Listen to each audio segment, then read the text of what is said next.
वर्ण की सहायता से हो, स्वर वर्ण की सहायता से हो, वह क्या कहलाता है बबुआ? वो कहलाता है व्यंजन वर्ण। व्यंजन वर्ण कहलाता है। ठीक है, जैसे मैंने आप लोग को यहाँ पर मैंने बता रहा हूँ, देखिए ध्यान से समझने की बात है। जैसे में थोड़ा सा ये लग रहा है इनकम है इसमें ना जी। चलिए दूसरा देख रहे हैं, ये वाला, ये क्या हो गया मार्कर भाई, ये रहा। ठीक है, चलिए देखिए बच्चों आगे। अब जैसे मैं आपको यहाँ पे बता रहा हूँ, देखिए क प्लस अ में इसी तरह ख प्लस में अ करेंगे तो क्या होगा? ख होगा।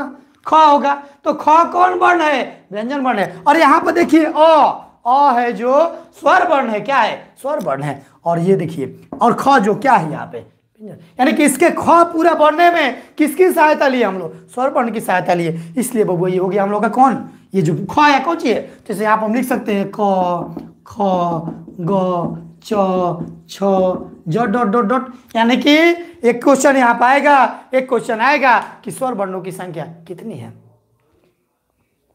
स्वर वर्णों की संख्या कितनी है? तो मैंने बताया था 11 है। और व्यंजन वर्णों की संख्या कितनी है बताएंगे भाई? व्यंजन वर्णों की संख्या कितनी है बबुआ? बताइए व्यंजन वर्णों की संख्या कितनी है, जल्दी से बता दीजिए। मैंने बताया था ना आप लोग को, व्यंजन वर्णों की संख्या याद रखने की बात है। याद रखिएगा, ये व्यंजन वर्ण की संख्या की बात करेंगे तो बबुआ 33 गो है। कै गो है? 33 गो है। ठीक है बबुआ, व्यंजन वर्णों की संख्या कितनी है? 33 है। याद रखिएगा 33 से 11 हो गया 46, कितना हो गया? 33 गो। ये हो गया हम लोग का व्यंजन वर्णों की संख्या कितनी है? 33। क्लियर, समझ गया? बहुत बढ़िया, ओके। तो आगे हम लोग बात करने वाले हैं। अब एक जो बच गया हम लोग का ये 33, ठीक है। 48 कौन लिख रहा है भाई? 48 ना लिखे। चलिए बच्चे, जो भी चैनल पर नए चैनल को सब्सक्राइब कीजिए और वीडियो को शेयर कीजिए।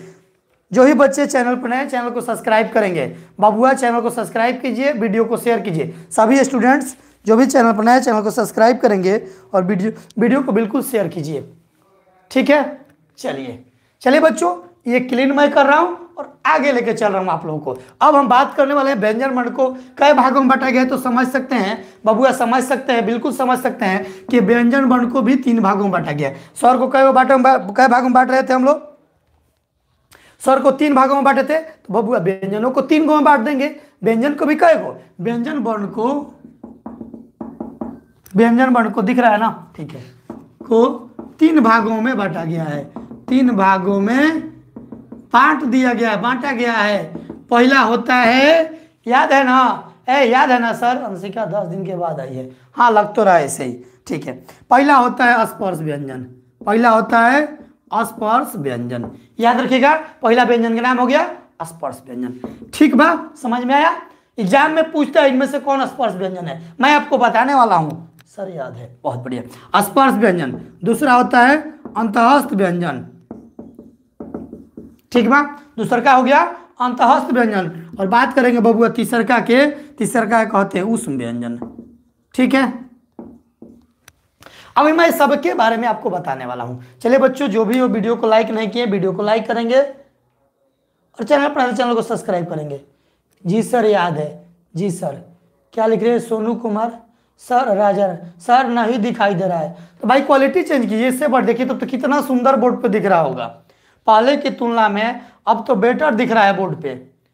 पहले की तुलना में अब बोर्ड पे साफ दिख रहा है। सही बात है ना साहिल, सोनू, रविंदर? सही बात है ना? सूरज, बिल्कुल पहले से बेटर दिख रहा है ना?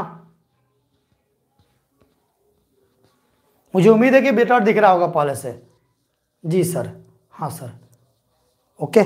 चलिए बच्चों, आगे हम बात करने वाले हैं। अब हम बात करने वाले हैं किसके बारे में? अब हम बात करेंगे बबुआ स्पर्श व्यंजन के बारे में। सर अच्छा दिख रहा है, ठीक है। अंतःस्थ व्यंजन के बारे में, और फिर बात करेंगे हम उस व्यंजन के बारे में। सभी के बारे में मैं बात करने वाला हूँ, समझते चलेंगे, ध्यान से समझना है, टेंशन नहीं लेना है। स्पर्श व्यंजन, जिन वर्णों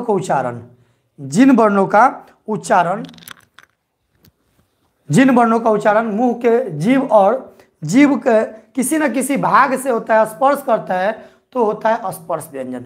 या फिर कह सकते हैं कवर्ग, चवर्ग, टवर्ग, तवर्ग, पवर्ग को स्पर्श व्यंजन कहते हैं। सर दिखाई नहीं दे रहा है, क्वालिटी चेंज कीजिए, दिखाई देने लगेगा। नहीं दिखाई दे रहा है, दिखाई नहीं दे रहा है, साफ आते लिखे।